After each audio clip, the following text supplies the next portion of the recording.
Chapter 1. The late nights begin. The glow of the kitchen clock mocked Marcus with every soft, mechanical tick. 10:43 p.m. The spaghetti on the table had gone from steaming to stiff, the sauce thickening into a congealed reminder of how long he'd been waiting. The candles he'd lit an hour ago flickered low, the wax forming lazy rivers down their stems. He looked at his phone again. No new messages. Julia was working late. Again. Marcus leaned back in his chair, arms crossed, staring at the empty seat across from him. The one that used to hold laughter, wine glasses, and a woman who'd once looked at him like he was the only man in the room. Now, it sat there quietly, like it knew the truth before he wanted to admit it. He unlocked his phone, scrolled up the thread. Me. Everything okay? Dinner's ready. You coming home soon? Don't overwork yourself, Jules. I'll read. No reply. He sighed, rubbing the back of his neck, feeling that dull ache that came from trying too hard to pretend everything was normal. He used to think trust meant patience. Lately, it felt more like willful blindness. The door finally clicked open at 11:18. Hey, Julia's voice floated through the hallway, sweet but thin. Sorry, it got crazy at work again. Adrian had us stay late to finish the marketing deck. Marcus looked up as she stepped into the kitchen. Pencil skirt, silk blouse, faint shimmer of highlighter on her cheeks. Her hair was perfect, too perfect for working late. He forced a smile. Did you finish the deck? Barely, she said, setting her purse down and grabbing a water bottle from the fridge. Adrian's such a perfectionist. You know how he is. Yeah, Marcus replied quietly, eyes following her movements. I know. Julia didn't seem to notice the tone. She was already checking her phone again, thumbs moving fast, too fast. Marcus tilted his head slightly. You texting Adrian? She froze for half a second, just long enough for him to catch it, then smiled without looking up. Just replying to Tina. She wanted tomorrow's slides. He nodded. Of course. Silence. Just the hum of the fridge and the sound of her phone tapping. Marcus leaned on the counter, watching her sip water like nothing was wrong. He wanted to ask, wanted to just throw it all out there, but something in him refused to give her that satisfaction. Instead, he smiled. Cool. Come. You should eat, he said, gesturing at the untouched plate. I made your favorite. She glanced at the table, forcing a laugh. You didn't have to wait up, babe. You know I'm exhausted. I know, Marcus replied, voice smooth as glass. I just figured the woman I married might still like having dinner with me once in a while. Julia frowned, set her phone down, and leaned on the counter opposite him. Marcus, don't start. You know this campaign's been insane. Adrian's counting on me. Adrian seems to count on you a lot lately. Her eyes narrowed slightly. What's that supposed to mean? He shrugged. Nothing. Just an observation. Julia crossed her arms. You sound jealous. Should I be? He asked, calm, curious, not angry. She looked away, fiddling with her ring. You're being paranoid again. Marcus chuckled under his breath, low and controlled. Maybe, but paranoia is just intuition wearing armor. That earned him a glare. You're unbelievable sometimes, you know that? He smiled faintly. So I've been told. Julia grabbed her plate and moved toward the living room, ending the conversation with the soft slam of her fork hitting porcelain. Marcus stayed behind, eyes following her like a detective tracking a suspect. He wasn't the type to yell or beg. That wasn't his style. He believed in patterns, in details, in behavior. And hers had changed drastically. He walked past the hallway mirror on his way to clean up. For a brief moment, he caught his reflection, the calm face of a man who'd stopped kidding himself. By the third week, the late nights had become routine. Julia's excuses multiplied. Client dinner, team drinks, urgent call with Adrian. She'd walk in smelling like expensive cologne that wasn't his and say things like, don't wait up. Marcus stopped asking when she'd be home. He already knew the answer. He'd hear her laugh on the phone in the bedroom, hushed but careless, like she forgot sound traveled. One night, as she showered, her phone buzzed on the counter, a message preview flashing across the screen. Adrian, still thinking about that ride home. Your trouble, Jules. Marcus's stomach tightened, but his face didn't move. He just locked the phone and walked away. He wasn't going to give her the satisfaction of knowing he saw it. Not yet. Saturday morning came with bright sunlight and tension so thick you could cut it. Julia hummed as she poured coffee, wearing that new red robe she bought on sale. Marcus leaned against the doorway, arms crossed. "You're up early," he said. "Yeah," Adrian texted. "You want me to review some numbers before Monday's pitch." "On a Saturday?" She nodded, sipping her coffee. "He's a perfectionist." Marcus smirked. "Must be nice having a boss that dedicated." She gave him a sharp look. "Don't do that." "Do what?" "Imply things." "Didn't imply anything," he said. "Just admiring your work ethic." Julia set her mug down with a clink. "You're making this harder than it needs to be." "I'm just working, Marcus. You know how careers are." He smiled again, slow and confident. "Yeah, I know exactly how careers are, especially when they start at 9 p.m. and end after midnight." Her jaw tightened. "You're being ridiculous." He stepped closer, lowering his voice. "And you're being careless." They locked eyes. For a long second, neither spoke. Then Julia turned away, grabbing her purse like the conversation never happened. "I'll see you later," she muttered. "I'll bet you will." The door slammed. Marcus exhaled through his nose, calm but burning inside. He wasn't going to chase her. He wasn't the type. Let her think she was in control. Let her believe she was smarter. Because Marcus had learned something powerful. When people start lying, the truth doesn't need a shout. It waits. Quiet. Patient. Deadly. By the next week, Julia was practically living at the office. The bed stayed cold, the apartment silent. Marcus started working out again, keeping busy, keeping sharp. He wasn't losing sleep. He was regaining clarity. He started noticing small details. The way her tone softened when Adrian's name came up, the way she smiled at her phone, the way she suddenly cared about perfume she hadn't worn in years. It wasn't just suspicion anymore. It was math, behavior, evidence. Still, he said nothing. Because Marcus wasn't weak, he was observant. He was watching the chessboard, not reacting emotionally. He knew the game had begun, and Julia was making her moves. But what she didn't realize was simple. So was he. Chapter 2. The Boss in the Shadows. The first time Marcus heard Adrian's voice, it wasn't in person. It was through the faint hum of speakerphone as Julia sat at the kitchen counter, laptop open, pretending to listen to a late-night conference call. He didn't mean to eavesdrop. The sound just carried. Adrian's voice was low, smooth, the kind of tone that didn't belong to a man discussing spreadsheets. "Jules, you're the only one who actually gets it," Adrian said, his laugh rich and familiar. "I don't know what I'd do without you." Julia laughed softly. "You'd survive." "Nah," Adrian replied, teasing. "You're my secret weapon." Marcus's hand froze on the dish towel. "Jules. Not Julia. Not Ms. Carter. Just Jules." The name rolled off Adrian's tongue like they'd shared more than a few midnight coffees together. Marcus stared at the back of her head. She was smiling, that quiet, intimate kind of smile she used to give him years ago when love was simple. He didn't say a word. He just finished cleaning up and went upstairs. 2 days later, Julia told him about the upcoming company mixer, a casual networking event, she called it, mandatory for the team.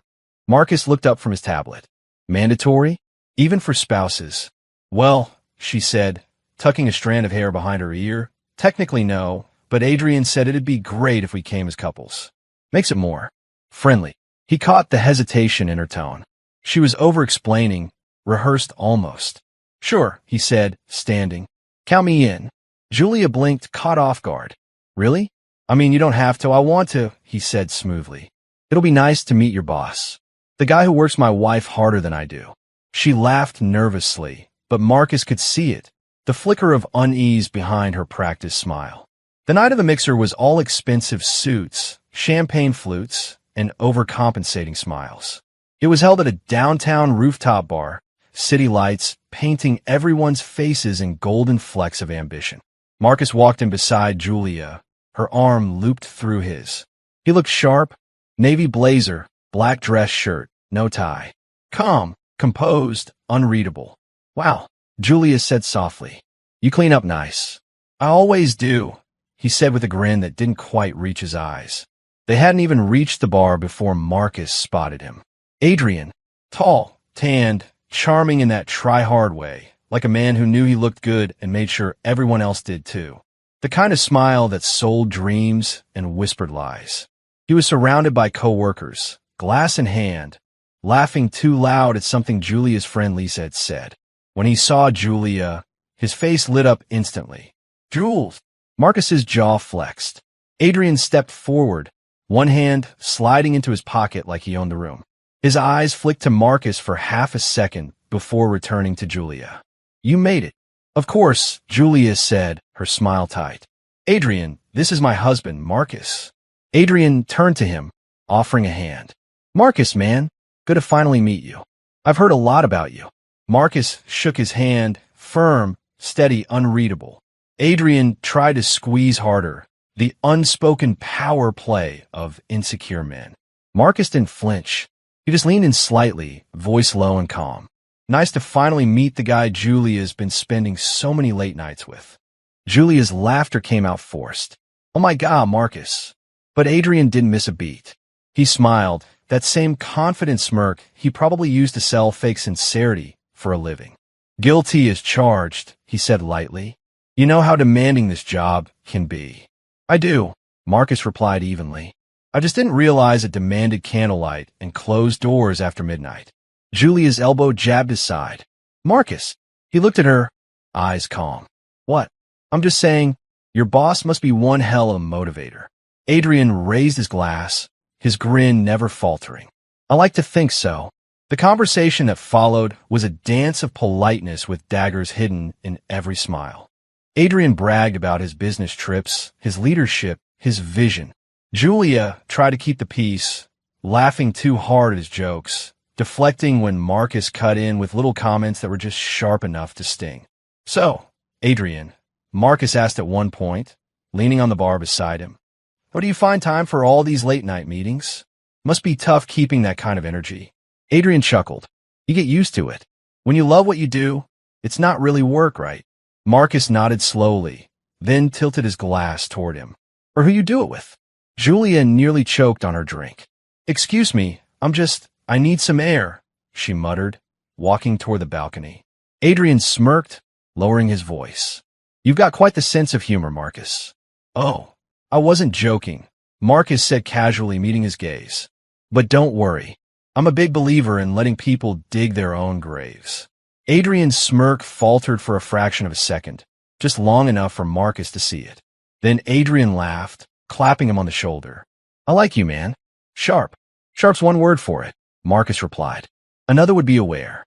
Later, on the balcony, the city wind tousled Julia's hair as she stared down at the streets below. Marcus joined her, his expression unreadable. "What the hell was that back there?" she hissed. "You were being passive-aggressive." "I thought I was being friendly," he said smoothly. "Just getting to know your boss." "You were interrogating him." He raised an eyebrow. "Was I?" "Funny, you didn't seem to mind." Julia crossed her arms, frustration bubbling. "You embarrass me, Marcus." He leaned against the railing beside her, eyes on the skyline. "If you were embarrassed, that's on you. I just introduced myself to the man who calls you Jules at midnight." She froze. "You listen to my calls?" "I didn't have to," he said. "Walls have ears, Jules." "So, does your husband?" Her breath caught. "You're reading too much into this." Adrian's just friendly. Marcus turned his head, finally meeting her eyes. Friendly doesn't text a married woman at 1 in the morning. And Friendly doesn't look at her the way he looks at you. Julia looked away, biting her lip. "You're overreacting." He smiled faintly, coldly. "If I ever start reacting, you'll know." Inside, Adrian was holding court again, surrounded by laughter, charm oozing off him like a bad cologne. Marcus watched him from across the room, a silent observer. Every touch, every glance, every inside joke between Adrian and Julia, Marcus cataloged it. He didn't raise his voice, didn't make a scene. He simply watched. He saw the way Adrian's hand lingered on her arm when she said goodbye. The way Julia didn't pull away fast enough. The flicker of guilt that crossed her face when she realized Marcus saw it. And he smiled, not because he was amused, but because he finally understood the game being played. Marcus was done being the trusting husband in the background. He wasn't angry. Not yet. He was patient. Calculating. Because Marcus knew something Adrian didn't. A man who thinks he's winning rarely notices when the board starts shifting beneath his feet. Marcus doesn't confront yet. He lets Adrian dig his own grave. Chapter 3. Cracks in the mask. The first crack didn't appear loud. It whispered. A lipstick smudge. Not hers. Marcus found it on Julia's blouse one morning while folding laundry, something she used to do but had no time for anymore. The stain was faint, pale rose, wrong shade. Julia wore deep crimson, always had. This one looked softer, unfamiliar. He stared at it for a long time, thumb brushing the fabric, mind calm but racing. He didn't storm into the living room, demanding answers. He just folded the blouse neatly and placed it on her side of the bed, perfectly visible when she walked in later. That evening, she noticed it, froze, then laughed. Oh God, that must have brushed against someone at work. Probably Tina's. She hugs everyone. Marcus smiled, slow and knowing. Sure, Tina. He said nothing else. He didn't need to. Julia hesitated, watching him from the doorway. You don't believe me? He met her eyes, voice steady. You tell me, Jules. Should I? She turned away, muttering, You're being weird lately. He smiled to himself. So are you. Days passed. The cracks multiplied. There was the perfume, not the one she owned, not even close. Julia's scent had always been subtle, floral warm. The one that clung to her lately was sharp, exotic, something expensive and masculine adjacent. One night, she slipped into bed long after midnight, hair damp from a shower at the office gym. Marcus pretended to sleep, but he inhaled, and the scent hit him. Not soap, not shampoo, someone else's cologne. He stayed still, steady breathing, eyes closed, heart quiet. He didn't confront her. Not yet. Because Marcus wasn't a man who moved on impulse. He was a man who collected data. The following Saturday, they had breakfast together for the first time in weeks. Julia hummed, distracted, scrolling through her phone while Marcus cooked. He placed her plate down gently. You've been busy lately. She looked up, blinking. Yeah, big project. You know how Adrian is. Marcus leaned on the counter. I do. He's committed. Julia gave him a cautious smile. Exactly. He expects a lot, but it's paying off. I might get promoted. He raised an eyebrow. Promoted to what? Personal assistant. Her fork clinked against the plate. What's that supposed to mean? Nothing. Marcus said, feigning innocence. Just sounds like you're spending a lot of time making sure Adrian gets everything he wants. Julia frowned. You're jealous again. Jealous implies I'm competing with someone, he said evenly. I'm not. Her face flushed with irritation. You're impossible. Every time I work hard, you twist it into something ugly. Marcus chuckled softly, sitting across from her. Work hard, play hard. Isn't that Adrian's motto? She slammed her fork down. God, Marcus, why can't you just trust me? He smiled without warmth. Because you keep giving me reasons not to. The silence that followed was heavy, the kind that fills a room when truth finally makes itself at home. Julia stood abruptly, grabbed her bag, and muttered, I'm going in early. Marcus watched her leave. Of course you are. The door clicked shut. He exhaled. Calm. Focused. That night, he finally checked. The family car sat in the driveway, her usual spot, but something about her story didn't add up. She'd said she was working late at the office. Marcus opened his laptop, logged into the car's GPS tracker, something he installed months ago after a brief scare with a break-in. He typed her plate number.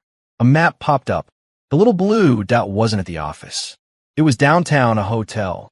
The screen glowed softly in the dark room. Marcus stared at it, expression unreadable. The hotel's name blinked at him. The Waverly Suites. Mid-range, discreet, the kind of place business travelers used when they didn't want to be seen. He zoomed in. Time stamped. She'd parked there 3 times in the past 2 weeks. He leaned back in his chair, exhaling slowly. No shaking hands. No fury. Just a cold, measured calm that felt like steel settling into place. It wasn't suspicion anymore. It was confirmation. When Julia came home later, she was humming the same fake, overly bright tone she used when she was nervous. Marcus was sitting in the living room, lights dimmed, laptop closed. Hey, you're still up, she said, trying for casual. Couldn't sleep? Something like that, he replied. She toed off her heels, rubbing her neck. Long night. Adrian kept us going till 11. You'd think the man lives there. Marcus nodded. You sure he doesn't? Julia laughed nervously. What's that supposed to mean? Nothing. He smiled, the kind of smile that made her uneasy. Just wondering if your car enjoys the Waverly Suites as much as you do. She froze mid-step. What? He looked at her, voice smooth, calm, lethal. You left the GPS on. I checked. Julia's face drained of color.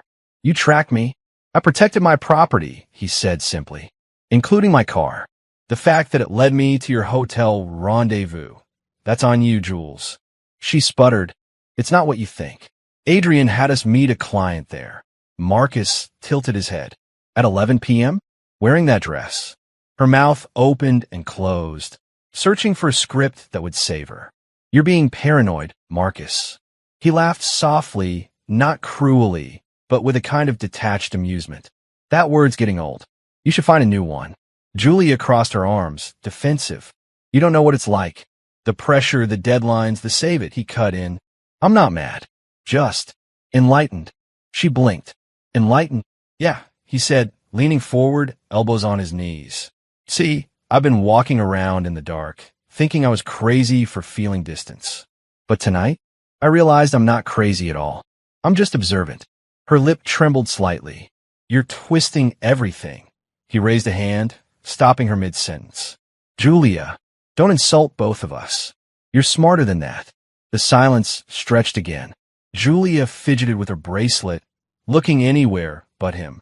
I don't know what you want me to say. Marcus stood, calm as ever. Nothing. You've said plenty. He brushed past her, heading for the stairs. Marcus, she called after him, voice shaky. Where are you going? Shower, he said simply. To wash off the smell of someone else's cologne. He didn't look back. The next morning, Julia tried to play normal, cooking breakfast, humming softly, smiling too wide. But Marcus moved around her like she was a stranger. No arguments. No anger. Just cold efficiency. When she tried to touch his hand, he pulled away politely, like she was a co-worker.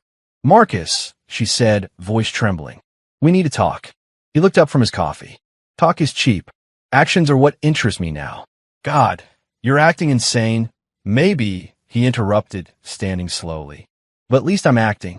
You're performing. Her eyes filled with frustrated tears. Why are you doing this to me? He smiled faintly. I'm not doing anything to you, Jules. You're doing it all by yourself. And with that, he grabbed his jacket, kissed her forehead like she was an acquaintance, and walked out the door. That day, Marcus didn't feel broken. He felt focused. He wasn't the man begging for explanations anymore. He was the man building an exit strategy, calm, methodical, and patient. Because when the mask cracks, there's no point in shouting at the pieces. You just watch them fall. Marcus isn't breaking. He's building a strategy. Chapter 4. The breaking line. The tension had been building for weeks, thick, invisible, and suffocating. Every word between them came wrapped in politeness, so sharp it could cut glass. Every glance felt like a test, every silence an accusation. Julia had started coming home later and later, armed with excuses polished to a shine. The client needed revisions. Adrian stayed back to finalize the pitch. We're almost done, Marcus, I swear. Marcus had stopped asking questions. That was what unnerved her the most. She wanted his suspicion, the pleading, the jealousy, the fight. But instead, he gave her indifference. The kind that makes liars sweat. He'd still open the door when she came home. Still pour her a glass of water. Still nod when she mumbled something about deadlines. But the warmth in his eyes gone. What replaced it was quiet calculation. Julia could feel it, and she hated it. It finally snapped one Friday night.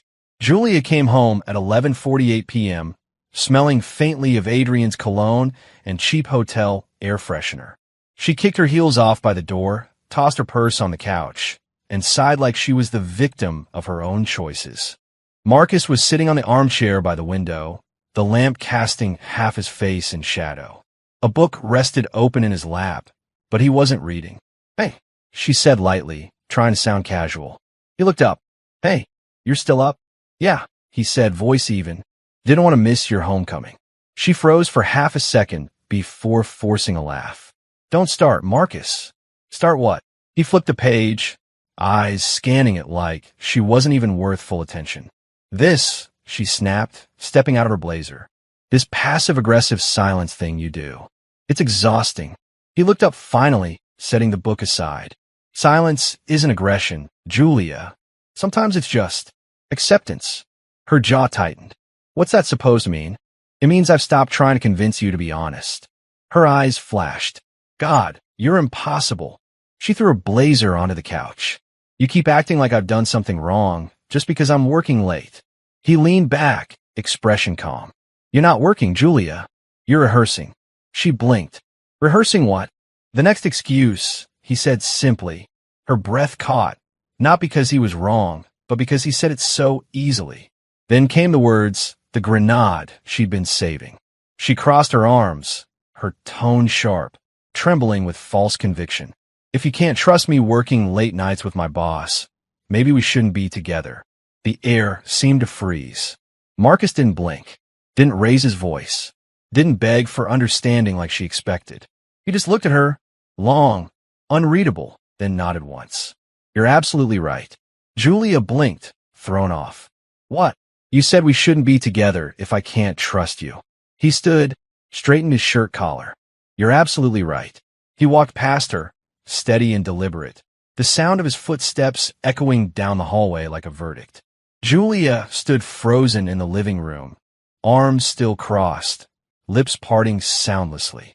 This wasn't how it was supposed to go. He was supposed to fight. He was supposed to beg. Marcus sat in his study, the clock ticking quietly beside his laptop. The email from HR sat at the top of his inbox. Follow-up. Regional Director position, New York. He'd ignored it twice before. Once because Julia didn't want to leave the city.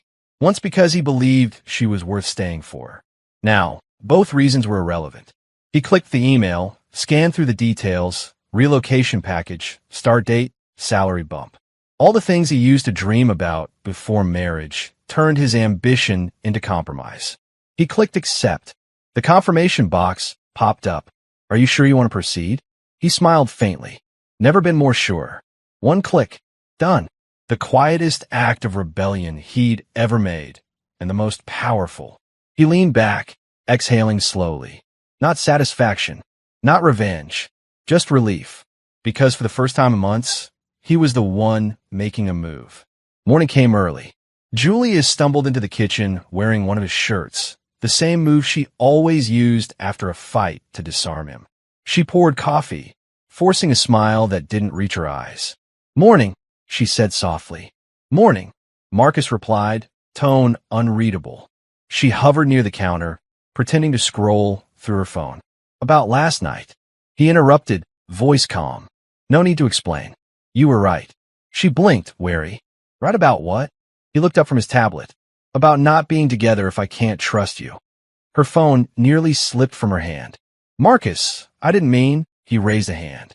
It's fine. I'm not angry. I actually made peace with it. Something in his voice made her uneasy. What do you mean? He took a sip of coffee before answering. I accepted the job in New York. Silence. Her eyes widened. You. What? Regional Director. HR offered it a while ago. I said yes last night. Julia's jaw slackened. Last night? Without talking to me. He met her gaze steadily. You were busy working late with Adrian, remember? The words hit her like a slap. Quiet, precise, and devastating. Her lips parted, but no sound came out. She set her mug down carefully, as if afraid it would shatter. Marcus, that's not fair. We were supposed to discuss big decisions together. He tilted his head, amused. Discuss? You mean like how you discuss your late-night meetings? She flinched. He smiled faintly. Relax, Julia. I'm not mad. You've made your choices. I'm just adjusting mine. Her voice broke slightly. You can't just leave. What about us? What about? There is no us if there's no trust, he said quietly. You taught me that. Her eyes glistened, anger and panic twisting together. You're throwing everything away over some misunderstanding. Marcus chuckled softly, low and sharp. You're right again. This isn't a misunderstanding. It's clarity. Julia's composure cracked. You can't just walk away like it's nothing. He stepped closer, his tone turning icily calm. You walked away first, Julia. I just finally stopped following. She stared at him, searching for some trace of weakness, the man who used to wait up for her, who used to worry, who used to care. But all she found now was resolve. Marcus, she said finally, voice barely a whisper. Please, can we talk about this? He grabbed his briefcase, sliding his watch onto his wrist. We just did. Don't do this, she said, desperation creeping into her tone. You're being cold. He smiled faintly, that cocky, unbothered kind of smile that used to drive her crazy when he knew he'd won an argument. Cold, he said, walking toward the door. No, Jules. I'm just done burning for someone who enjoys watching me freeze. He opened the door, sunlight spilling in. Julia stood there, stunned, words stuck in her throat. Marcus paused at the threshold, glanced back once calm, unreadable, then said, You were right all along. About what? She managed to whisper. He smirked slightly. We really shouldn't be together. The door clicked shut behind him, soft, final, absolute. That was the moment the power dynamic flipped forever. For weeks, Julia had held control with guilt, manipulation, and lies. But in one quiet sentence, you're absolutely right, Marcus dismantled her entire illusion. He didn't need to shout, threaten, or expose her. His calm was the loudest statement he could make. The quiet mic drop. The moment Marcus flips the power dynamic forever. Chapter 5. The Exit Plan. Marcus didn't waste time. Once he said the words, You're absolutely right, something inside him switched off, cleanly, permanently. There was no explosion, no emotional hangover. Just clarity. The next morning, while Julia still lay tangled in the sheets pretending to sleep, Marcus opened his laptop and made 3 calls. One to the realtor, one to his bank, and one to the moving company. By noon, the wheels were in motion. The house, their house, the one they'd painted together on that first spring after the wedding, was suddenly just another asset. No longer a home, just bricks, furniture, and the faint echo of broken trust. Julia noticed the shift almost immediately. She came downstairs to find paperwork on the table, listings, account transfers, a typed checklist labeled Relocation, New York. Her voice came sharp from the kitchen doorway. What is all this? Marcus didn't look up from his phone. Logistics. Logistics for what? He raised an eyebrow. For leaving. Julia blinked, laughing nervously. You're kidding. Do I look like I'm kidding? He didn't raise his voice, didn't need to. The calm in his tone carried more finality than any shouted argument ever could. She stepped closer, clutching the edge of the table. Marcus, you can't just sell the house? Just like that. Sure I can, he said. It's in both our names, and I already sent you the equity documents to sign. Shouldn't take long. Her face went pale. You already sent them? An hour ago. Marcus, she snapped, slamming her hand on the table. You can't make a life-changing decision without even talking to me. He finally looked up, eyes cool and steady. You made life-changing decisions without talking to me every night you stayed out working late. Her breath hitched. For the next few days, the house became a battlefield, not of shouting, but of silence. Julia tried every trick she knew. Guilt, charm, anger, nostalgia. She cooked his favorite meals, played old songs, wore that soft gray sweater he used to love. Marcus didn't bite. When she lingered near him, pretending to look for things in the same room, he simply moved to another. When she texted him from upstairs, Can we talk? He responded, We already did. Her desperation grew. One evening, she cornered him while he was organizing boxes in the living room. You're really doing this? She asked quietly, voice trembling. He didn't stop packing. Yeah. She swallowed hard.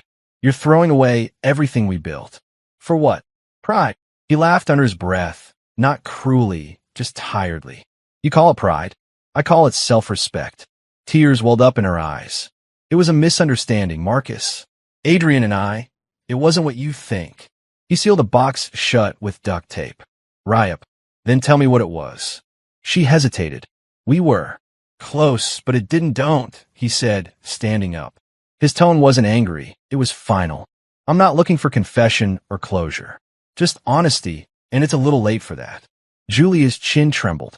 Please, can't we start over? Marcus smiled faintly. Funny. You wanted space.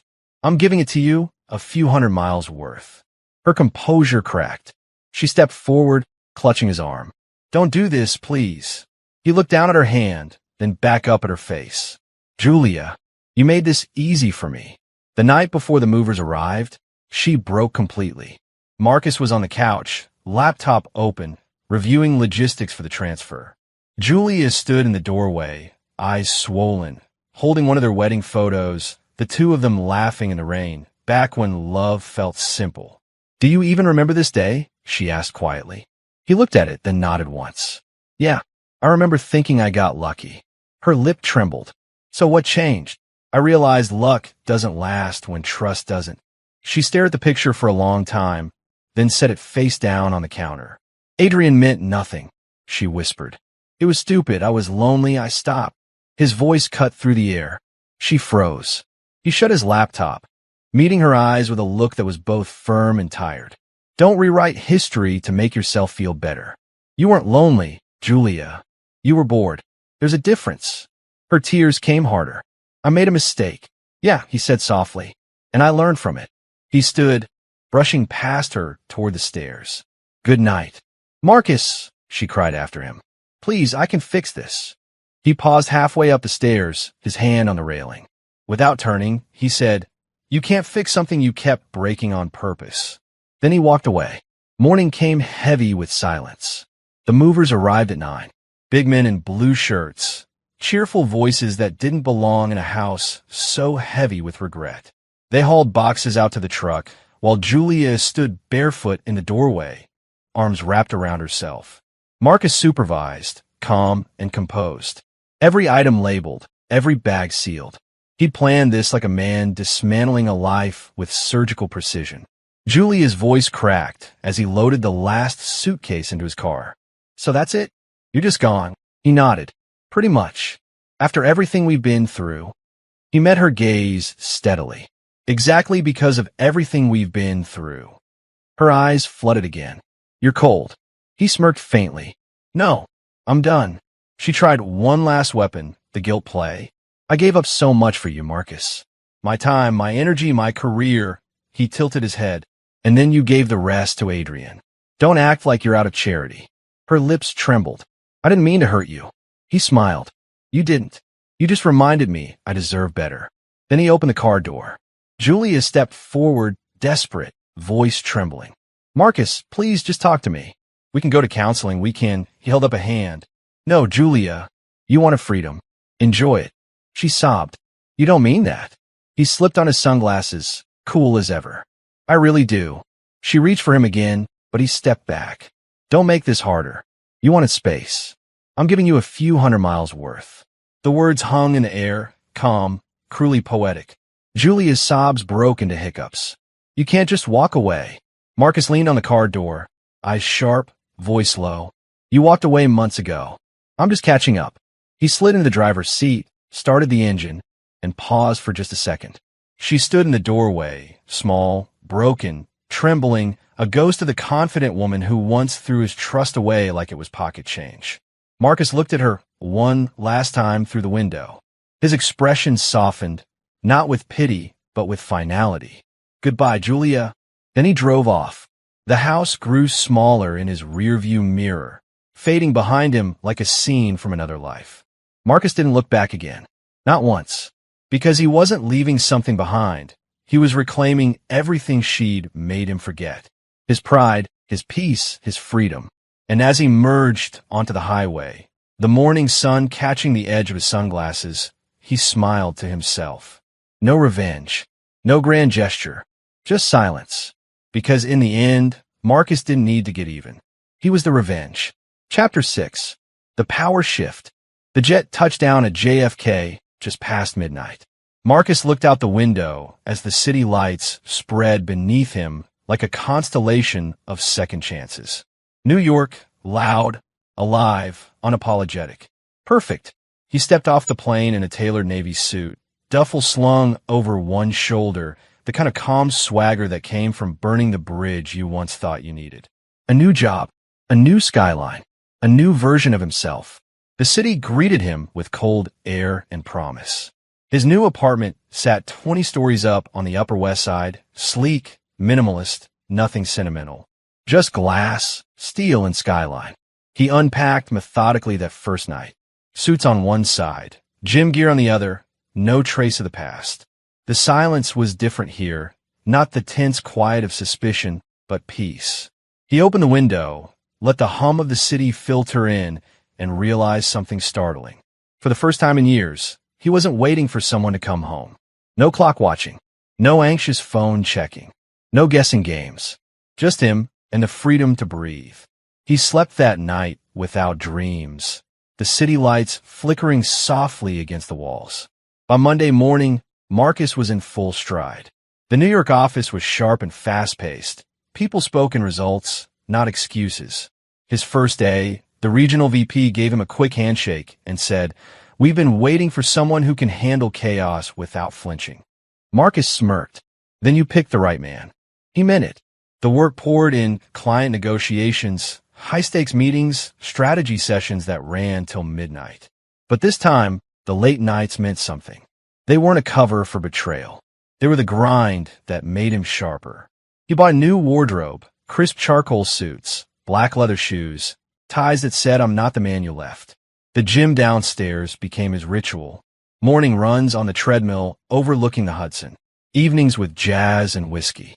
His reflection in the mirror grew leaner, harder, alive. He wasn't just rebuilding.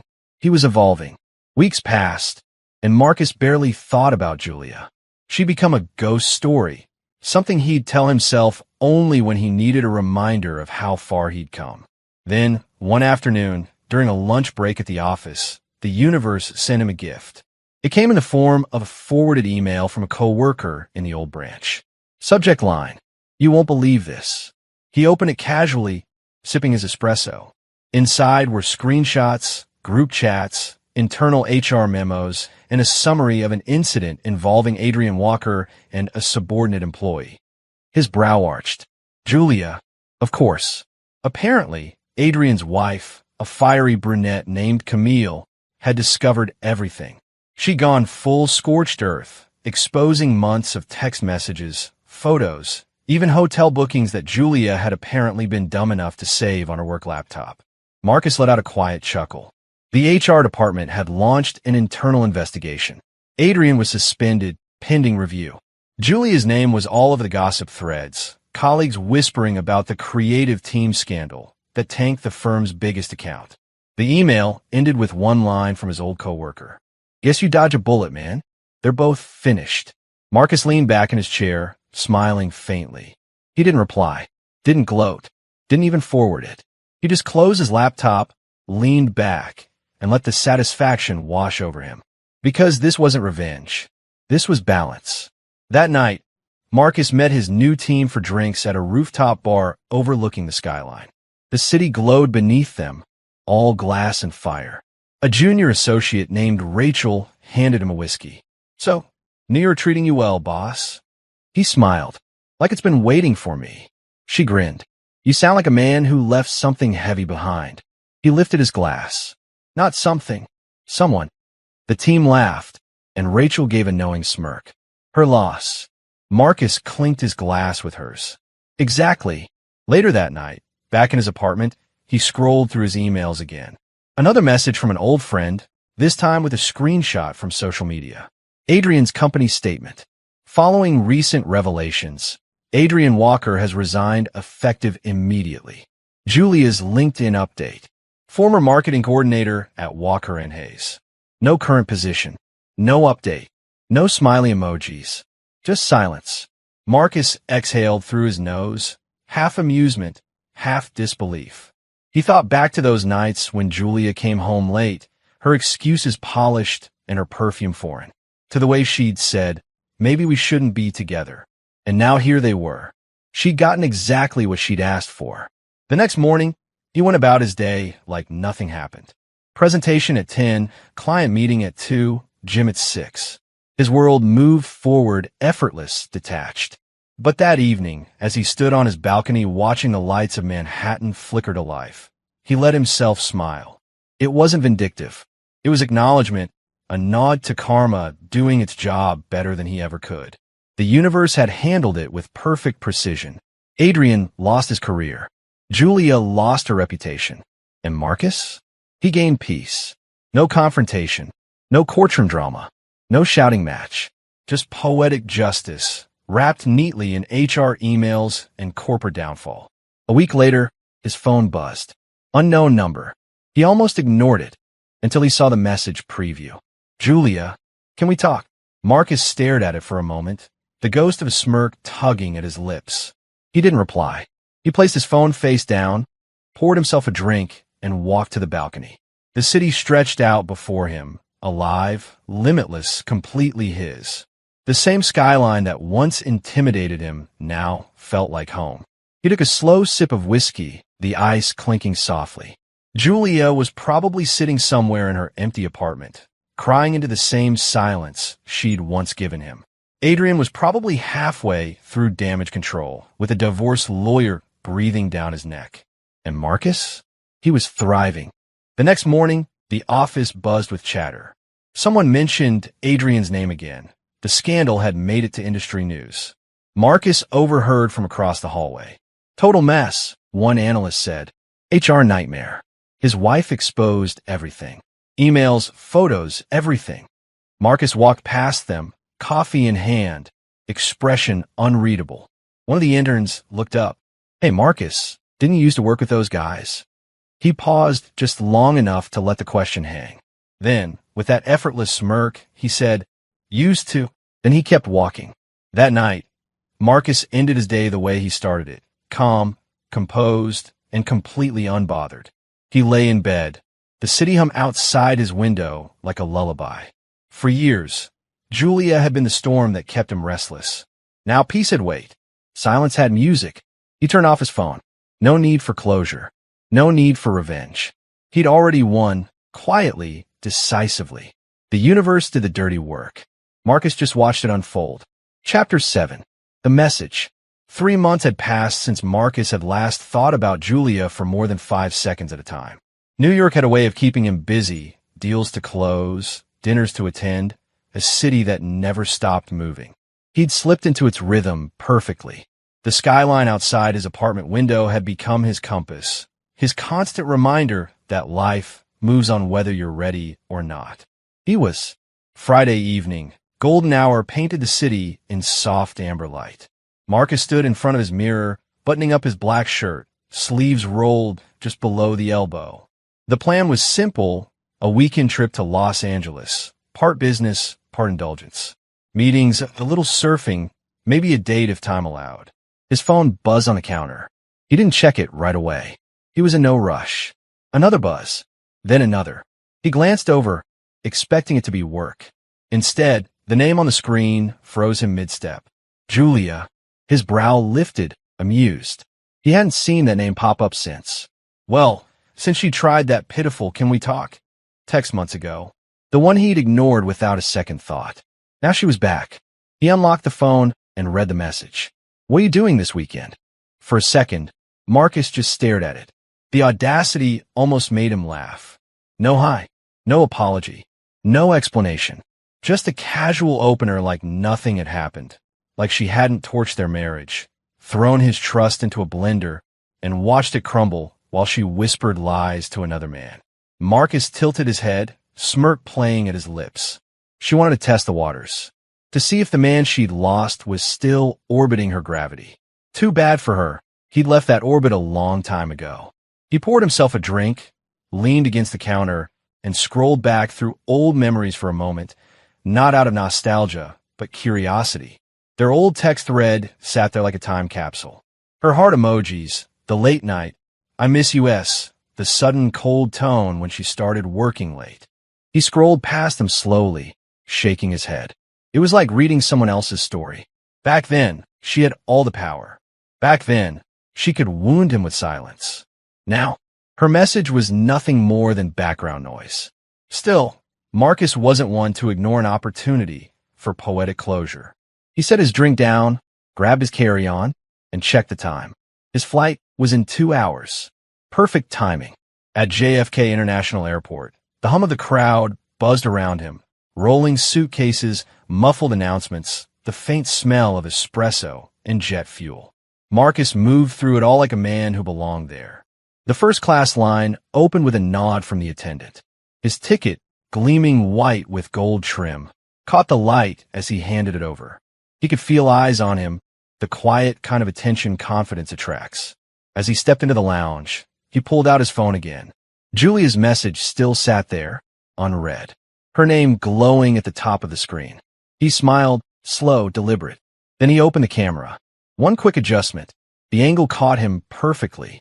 Black shirt, calm expression, passport in one hand, first-class ticket in the other, the JFK International Airport sign clear in the background.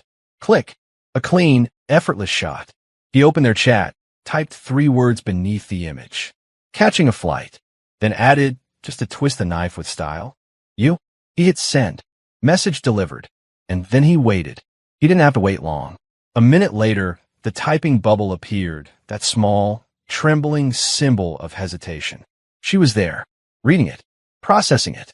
The thought of her sitting somewhere, maybe in that same house he'd sold out from under her, staring at her screen, trying to come up with something clever, sentimental, was almost comical. Marcus leaned back in the leather lounge chair, swirling his drink slowly. The bubble appeared again, then disappeared, then again, then gone. No reply. He chuckled under his breath, setting the phone down beside him. Game over. As the announcement for boarding echoed across the lounge, Marcus stood, stretching his shoulders. The weight he once carried, that ache of betrayal, the ghost of what-ifs, it was gone. He was lighter now. He walked to the gate, handed the attendant his ticket, and stepped onto the jet bridge. The hum of the engines grew louder. He loved that sound. It meant movement, direction, escape. Before turning off his phone for the flight, he opened Julia's chat one last time. The last thing she would ever see from him was that single photo, calm, confident, untouchable. Her silence was its own confession. In another city, hundreds of miles away, Julia sat alone at her kitchen table. The clock ticked softly. The house felt bigger now, empty, echoing with what she'd traded for fleeting thrill. She'd been scrolling through her photos earlier, looking at the life she used to have. Marcus smiled in those old vacation pictures, his hand always resting somewhere protective, natural like she belonged there. And then she caved. She told herself she just wanted to check in, to see if maybe he was lonely too. So she typed, "What are you doing this weekend?" A simple question, a small step. She hadn't expected the photo. Not that one. Marcus at JFK. Calm, collected, dressed like a man who'd rebuilt himself from ashes and come out sharper. That confident look in his eyes hit her like a slap. He wasn't missing her. He wasn't broken. He was thriving. Her fingers hovered over the keyboard for minutes, trying to think of something clever, something that could undo what she saw in that picture. But the words refused to come. What could she possibly say? "I miss you. Can we talk?" Too late. So she did the only thing she could. She put the phone down, face down, and let the weight of her own silence press against her. Meanwhile, Marcus sat by the airplane window as the city lights blurred below. He didn't feel triumph, not the gloating kind.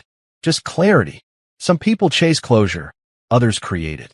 His closure had arrived in the form of a text message, one simple photo, and her silence. He'd spent months rebuilding, refocusing, reclaiming. Now he had proof. She saw it. She saw what she'd lost. And that was enough.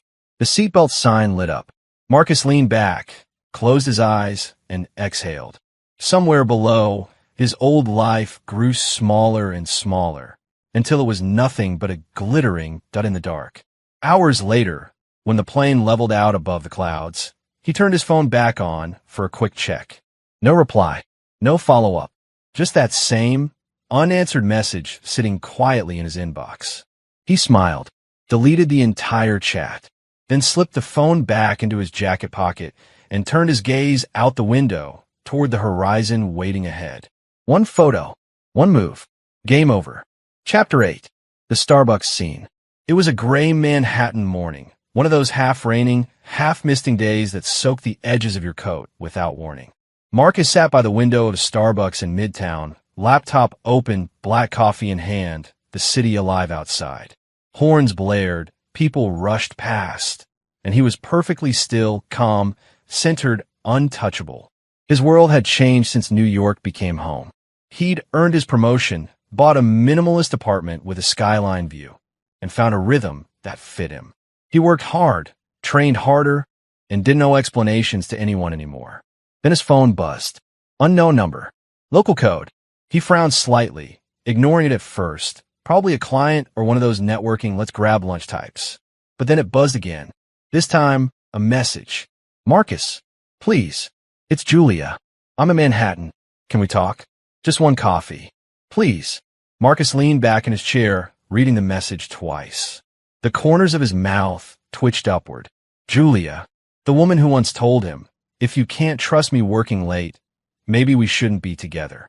The woman who turned his loyalty into a joke. Now, apparently, she was in his city and desperate enough to text him like that. For a moment, Marcus debated ignoring it. But curiosity and maybe a faint sense of closure got the better of him. He typed one line back. Starbucks. 5th and 47th. 15 minutes. No emoji. No tone. Just coordinates. 15 minutes later, he heard the soft chime of the door and the unmistakable shuffle of hesitation that followed. Julia stood there, drenched from the drizzle, eyes puffy, makeup smudged into faint gray trails down her cheeks. The confident, high-heeled woman who once strutted into late meetings was gone. What stood before him now was smaller, quieter, unsteady. Marcus! Her voice cracked as she approached. He gestured to the seat across from him, calm as stone. Julia! She hesitated before sitting, clutching a damp handbag like it was a lifeline. The smell of rain and stale perfume clung to her. I wasn't sure you'd actually come, she said, wiping her nose with a trembling hand. He gave a faint shrug. Curiosity's a funny thing. Silence stretched between them for a beat. The hum of the espresso machine, the quiet jazz over the speakers, the low murmur of conversation around them. Everything felt strangely balanced. Julia broke it first. You look different. Better? Marcus asked, raising an eyebrow. She gave a shaky laugh. Yeah, better. He leaned back, arms crossed. You wanted to talk? I'm here. Go ahead. The dam broke. She started rambling, her words spilling over themselves. I made a mistake, Marcus. A huge one. Adrian, he wasn't what I thought. He told me he loved me. Told me he'd leave his wife. I believed him. God, I was stupid. Her hand was shaking now. And when everything fell apart, his wife found out. He got fired. He just disappeared. Marcus listened quietly, unmoved. She looked at him through watery eyes. He used me. I lost my job, my reputation, everything. And I kept thinking about you. About how you never yelled, never fought back, never stooped to your level. Marcus finished for her. Her eyes dropped to the table. I didn't mean to hurt you like that. Yes, you did, he said evenly. You just didn't think you'd have to pay for it. The words landed like a clean strike. Not shouted, just stated factual. That made them sting more. Julia's lip trembled. You're right. I did. I thought you'd always be there. Marcus let out a slow exhale and took a sip of his coffee. That's the thing about loyalty, Julia. You don't notice it until it's gone. For a moment, neither of them spoke. She reached for her cup, but didn't drink. Her eyes darted around, avoiding his gaze. Then she whispered, I'm pregnant. Marcus didn't flinch. He set his coffee down slowly. Okay. Tears welled again. What if it's yours? He tilted his head, studying her. What if it's not? Her chin quivered. Marcus, please. I don't know what to do. I'm scared. I can't reach Adrian. I don't have anyone else. For the first time, he smiled, not mockingly, not cruelly. Just that quiet, confident kind of smile that said he was in complete control. Julia, he said softly, leaning forward. If you were pregnant, congratulations. That's Adrian's problem now. Her mouth fell open. You don't mean that. Oh, I do, he replied calmly, checking his watch. You made your choices. You burned the bridge, remember? I just watched it fall. Her voice cracked, desperate. I loved you. Marcus laughed once, low and short. You love control, Julia. Not me. And now that I've taken it back, you're not sure how to breathe without it. That silence again. Heavy this time. People around them chatted, unaware of the implosion happening at table 6. She tried one last angle. Can't we at least talk about it? Maybe start over. He looked at her, really looked at her. The woman across from him wasn't the Julia he'd married. She wasn't the vibrant, teasing, ambitious woman who once made him feel unstoppable. She was hollow. He stood up, sliding his chair back with deliberate calm. No, Julia. And I ended the moment you asked me to trust you while lying through your teeth. Marcus, please. She reached for his wrist. He gently pulled away. I'm not angry, he said quietly. I'm done. There's a difference. He reached into his pocket, pulled out a few bills, and placed them beside her untouched cup. Your coffee's on me. Take care of yourself. Then, with that same unshakable composure that had become his trademark, Marcus turned and walked out into the soft drizzle. Outside, the rain had picked up. He didn't open his umbrella. He liked the way the city smelled when it was wet, like new beginnings disguised as endings. Behind him, through the foggy window, he could still see Julia sitting there, staring at the door he'd just walked through.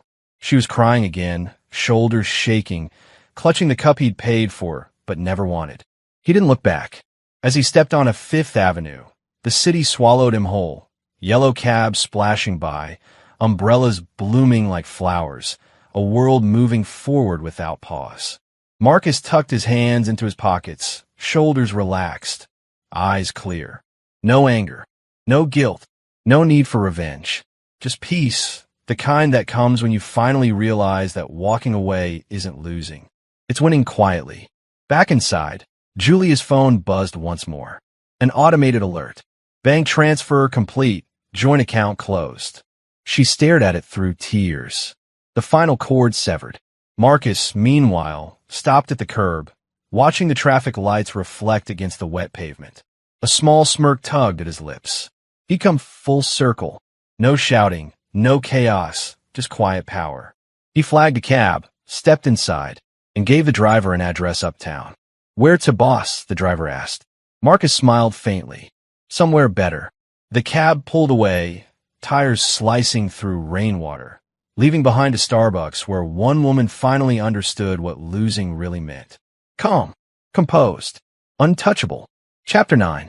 The Rise. Mornings in New York felt different now, cleaner, sharper, lighter. Marcus woke up before the sun most days. Not out of obligation, but because he wanted to. He liked watching the city stir awake beneath his window, the skyline flickering to life, the hum of ambition in the air. He brewed his own coffee now, black and bold, the way his new life tasted. He'd built a new rhythm. Gym before dawn, work that actually challenged him, dinner with friends who respected his grind instead of mocking it. Every step of his day carried quiet confidence, a power that didn't shout. He had become the kind of man who didn't chase, he attracted. At the office, the transformation hadn't gone unnoticed. Morning, boss, his assistant said as Marcus stepped into the glass-paneled conference room. Tailored suit crisp, tie perfectly knotted. He gave her a nod, phone in one hand, espresso in the other. Morning. Let's make this one count. The room filled with energy as the meeting began. People leaned forward when Marcus spoke. His ideas hit like strategy and poetry combined. The new team respected him not because of his title, but because he exuded that unspoken authority of a man who'd been through hell and learned how to light a cigar with the ashes. When the meeting wrapped, one of his senior managers, Dan, a sharp guy with more beard than hair, clapped him on the shoulder. You're killing it, man. I heard corporate's eyeing you for VP next quarter. Marcus smirked. They'd better be. Drinks tonight. He checked his watch. Got plans, actually. Rain check. Dan grinned knowingly. Those kind of plans. Marcus just smiled, sliding his phone into his pocket. Her name was Elena. They'd met at a charity gala 2 months earlier. One of those rooftop events where everyone's pretending to care about the cause, but really checking who's wearing what. She wasn't like the rest. Confident, grounded, a quiet force in a black silk dress that didn't need to try. Their first conversation had been all banter and edge. So what do you do, Mr. Sharpsuit? She'd asked, swirling her wine. I rebuild things, he'd replied, holding her gaze. Like what? People. Companies. Myself. She'd smiled, the real kind, not the Instagram one. You sound like a man who's been through something. He'd raised an eyebrow. You sound like a woman who knows how to read people. I do, she said, and you're not as cold as you pretend to be. He just smiled. Don't ruin the mystery. Now, 2 months later, she was sitting across from him at a small candlelit restaurant in Soho, the conversation flowing as easily as the wine. I can't believe you cook, Elena teased as he told her about his Sunday routine. Survival skill, Marcus said with a shrug. You'd be surprised how peaceful chopping onions can be when you're rebuilding your life. She laughed softly. You make it sound poetic. It's therapy with better leftovers. While Marcus's world flourished, Julia's was unraveling by the day. After the Starbucks scene, she tried to piece her life back together, sent resumes, called old friends, even tried reaching out to Adrian. But no one wanted to touch the scandal. Adrian's wife had blasted screenshots of their affair across the office group chat before quitting. HR had blacklisted both of them. Adrian fled to another city. Julia was left holding the wreckage. She picked up a part-time job at a boutique gym, front desk, minimum wage. That's where she met Chad, the trainer. Young, muscled, attention-starved. He told her what she wanted to hear, that she was still beautiful, that she could start over. For a while, she believed it, until she found his phone one night and saw messages from 3 other women, all members of the gym. She confronted him, voice shaking. After everything I've been through, you do this? Chad didn't even look guilty. Relax, Jules. We were never serious. He called her Jules, the same nickname Adrian used. That night, she cried herself to sleep in a 1-bedroom apartment that smelled of takeout and regret. Meanwhile, Marcus's world glowed brighter. His apartment was clean, minimal, peaceful, a reflection of his mindset. He no longer kept reminders of the past. No old wedding photos, no sentimental clutter. Just art, books, and a small note on the fridge that said, never beg for what you outgrew. Sometimes, late at night, he'd think about how close he'd come to staying trapped, how easily he could have become another bitter man stuck in the loop of what went wrong. But he'd chosen differently. Instead of spiraling, he'd built. Instead of screaming, he'd moved in silence. And that silence, that still, confident silence, echoed louder than any revenge could. Julia discovered just how loud that silence could be. One afternoon, scrolling through social media, she stumbled across a post shared by a mutual friend, a group photo from corporate gala. Marcus stood in the middle, looking sharp in a black tux, a drink in hand, Elena beside him, her hand resting casually on his arm. It looked like power. The caption read, "Big congrats to Marcus Hale, New York's newest VP. The man doesn't miss." Julia stared at the photo until her vision blurred. There he was, thriving, smiling, effortlessly elegant. The same man she once accused of being too controlling. The same man she'd left for excitement. And now he was everything she'd pretended Adrian could be. She clicked on his profile out of impulse, but it was private. No window into his life anymore. No access. No updates. Just a blank wall with his name. She exhaled shakily, setting the phone down. The silence that followed was suffocating. For the first time, she realized what true regret felt like. Not the kind you cry about, but the kind that quietly erodes you, day after day, as you watch the person you discarded build an empire without you. Marcus didn't know she'd seen that post. And even if he had, it wouldn't have mattered. He was too busy living. Elena leaned across the table that night at their favorite jazz bar, eyes glinting under the low lights. You ever think about the past? She asked. Marcus thought for a moment. Sometimes, but only as proof of how far I've come. She smiled, brushing her thumb across his hand. I like that answer.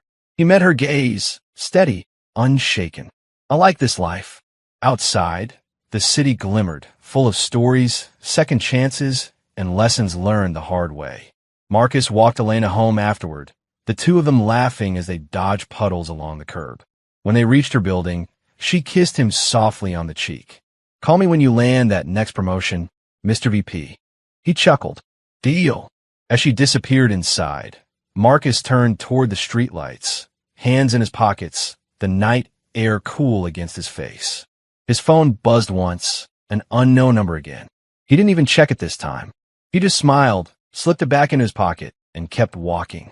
Far away, in a dim apartment, Julia lay awake staring at her ceiling, wondering if that silence on the other end was her punishment or her lesson.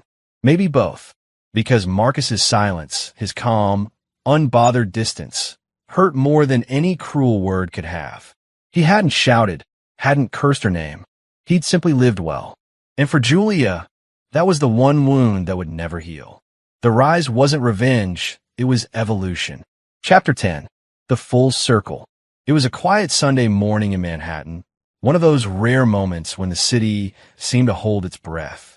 The streets below were still half asleep, and golden sunlight spilled between skyscrapers, painting Marcus's penthouse in soft amber light.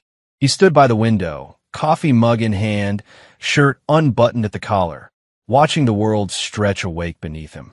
The skyline glittered like a kingdom he'd conquered, not through war, but through calm, deliberate power. A knock came at the door. The doorman's voice echoed faintly as he stepped inside. "Morning, Mr. Hale. This was dropped off for you downstairs." Said it was urgent. Marcus turned, brow slightly raised. "Thanks, Joseph. Leave it on the table." The man nodded and left, closing the door behind him. Marcus walked over, setting his mug aside. On the table sat a plain white envelope. No return address. Just his name written in looping handwriting he hadn't seen in a long time. Julia. He didn't need to open it to know. The moment his eyes touched that handwriting, memories flickered, not the painful kind anymore, just distant scenes from a life that felt like someone else's story. For a second, he just looked at it.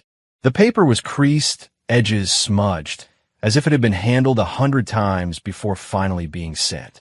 A faint perfume lingered on it, a ghost of the woman who once thought she'd never lose him. He picked it up, turned it over. Sealed, heavy with words. He could almost hear her voice trembling as she wrote it. "I'm sorry. I made a mistake. I didn't realize what I had until it was gone." He imagined the tears blotting the ink, the shaky sentences filled with excuses dressed as apologies. Marcus let out a quiet breath. Then, without hesitation, he crossed the room to the fireplace. The flame was already alive, soft, steady, almost welcoming. He stood there for a moment, watching the orange glow dance inside the glass. He tore the envelope open, not to read, but to feel its weight leave his hand, and tossed it in. The paper curled almost instantly, catching light, words turning into ash before they could be spoken. Marcus didn't even blink. He didn't need her remorse. He didn't need closure. He'd already built his own peace from the ruins she left behind. The only sound in the room was the faint crackle of burning paper. Later that afternoon, Marcus walked through Central Park with Elena. The fall air was crisp, the trees turning gold and red, a gentle wind stirring the leaves around their feet. "You seem quiet today," she said, glancing up at him. He smiled faintly. "Just got a letter from the past." She tilted her head. "From her?" He nodded once. "Did you read it?" "No, why not?" Marcus stopped walking for a moment, looking at the lake shimmering under the afternoon sun. "Because I don't know to pass my attention anymore." Elena smiled softly. "That's powerful." He turned to her, eyes calm but sharp. "No, that's freedom." She laughed quietly. "You always know how to make simple things sound profound." He grinned. Occupational hazard. They kept walking, hand in hand, as the world around them pulsed with life, joggers passing by, children laughing, dogs chasing after frisbees. Everything felt alive, grounded, real. That was the difference now. Marcus was no longer surviving his story. He was living it. That evening, back in his penthouse, Marcus poured himself a glass of whiskey and stepped out onto the balcony. The Manhattan skyline stretched before him, tall, relentless, radiant. Cars glittered like streams of light below, and the air buzzed with the hum of ambition and power. He leaned on the railing, swirling the amber liquid in his glass, feeling the city breathe around him. He thought about how far he'd come, the man he used to be, loyal to a fault, forgiving too easily, always trying to fix people who weren't broken but selfish. Now, he didn't fix anyone. He simply refused to lower himself for them. He'd learned that real strength wasn't about revenge or anger. It was about peace, control, and self-respect. He'd evolved past her. Somewhere across the city, Julia sat in a small, dim apartment with a second-hand laptop on her desk. Her life had become a quiet echo of what it once was. No designer clothes, no fancy dinners, no romantic drama. Just silence and memory. When she wrote that letter, she thought maybe, just maybe, Marcus would forgive her. That he'd see how sorry she was, how lost she'd become. But days turned to weeks, and no reply came.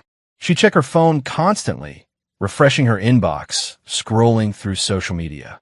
Nothing. Marcus had vanished from her world like she'd never existed.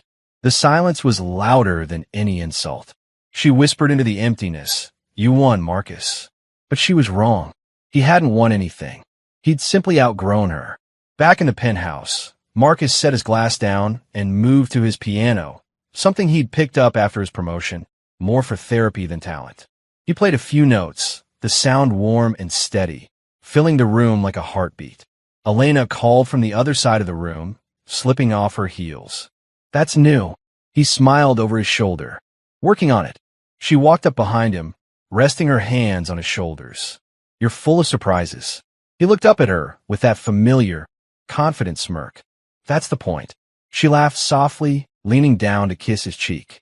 For a moment, the world felt perfectly aligned. No ghosts from the past, no unfinished business, no lingering pain. Just growth, balance, and quiet power. Later, when Elena fell asleep, Marcus returned to the balcony. The night air was cooler now, sharper, the city lights flickering like stars fallen to earth. He pulled out his phone, scrolling briefly through his emails. Work offers, new clients, invitations to speak at conferences. His life was a stream of opportunities he'd earned through silence and focus. And then, almost by reflex, he opened his contacts.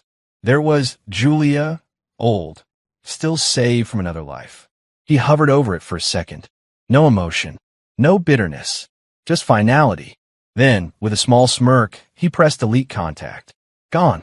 He exhaled, leaned back, and looked out over the skyline. The same skyline he once stared at, wondering if he'd ever feel whole again. Now, he didn't just feel whole. He felt untouchable. Below, the city thrummed with life, horns, laughter, music. But up here, Marcus stood above it all, calm, in control, at peace. He thought about that letter one last time, its ashes now mixed with the remnants of old wood and burned-out emotion. She had tried to rewrite her ending. But Marcus had already written his own, long before her apology ever reached him. He smiled, not out of pride, but out of certainty. He didn't destroy Julia. She destroyed herself. And he didn't win through revenge. He won through evolution. As the night breeze swept across the balcony, Marcus raised his glass in a quiet toast to the skyline, to growth, to peace, to everything he'd built out of heartbreak. He spoke softly to himself, a smirk tugging at his lips. Funny thing about evolution, it doesn't look back. Then he finished his drink, turned away from the city lights, and disappeared into the glow of his new life, the kind so elevated that her name no longer echoed in his mind. It had vanished completely. He leveled up so high, her name no longer echoed, it vanished.